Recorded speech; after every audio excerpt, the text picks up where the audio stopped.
qui améliore la vie des populations n'ayant pas accès ou disposant d'un accès limité aux services financiers. Il y a lieu de se réjouir de l'ampleur de ce réseau qui comprend aujourd'hui plus de 100 institutions, dont de grandes banques et ministères des Finances du monde, venant de 94 pays émergents et pays en développement, représentant plus de 85% de la population mondiale non bancarisée.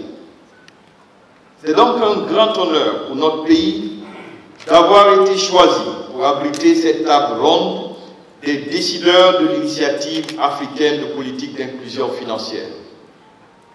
Nous considérons que ce choix constitue une reconnaissance des efforts constants, aussi bien du gouvernement, de la Banque centrale, que de toutes les parties prenantes pour la promotion de l'inclusion financière en Guinée.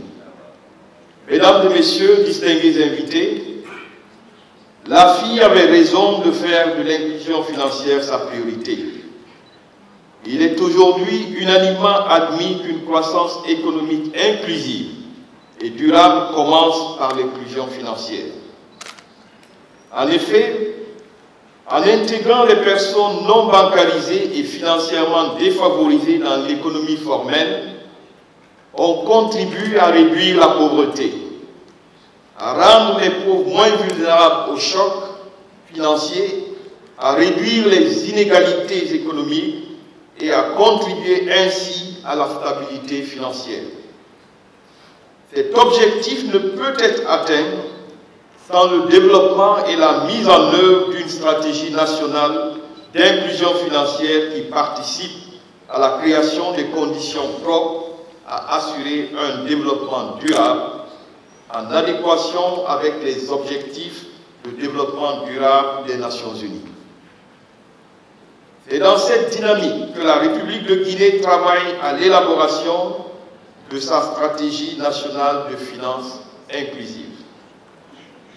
L'objectif de cette stratégie est de contribuer à la promotion du secteur des institutions financières inclusives, tournée vers l'émancipation économique et sociale des Guinéens les moins favorisés, tant en milieu rural qu'en milieu urbain, en particulier les femmes et les jeunes par un élargissement de l'offre de services financiers diversifiés grâce à des institutions viables et intégrées au secteur financier.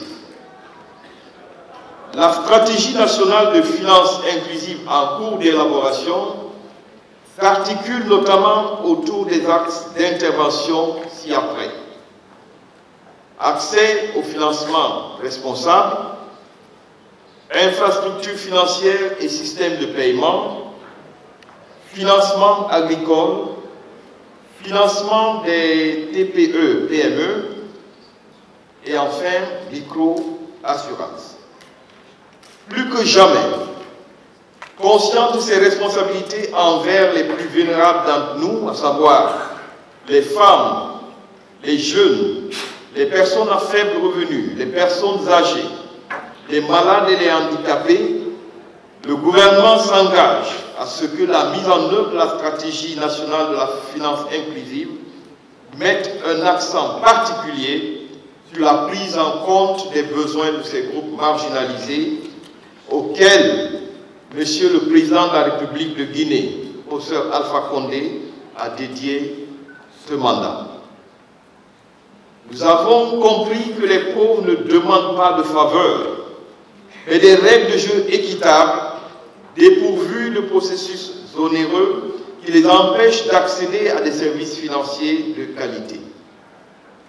Grâce à des politiques efficaces, basées notamment sur les services financiers numériques, la vie de nombreuses personnes peut être améliorée. Nous sommes donc déterminés, en tant que nation, à faire ce voyage avec tout le monde vers un bonheur inclusif et partagé. Mesdames et messieurs, distingués invités, je ne saurais terminer mon propos sans remercier nos partenaires de l'Alliance pour l'inclusion financière pour les énormes efforts consentis depuis une décennie en vue de réduire l'exclusion financière. Merci d'être les défenseurs de toutes ces personnes marginalisées. Merci d'avoir prôné leur accès aux services financiers adaptés, de qualité et abordables.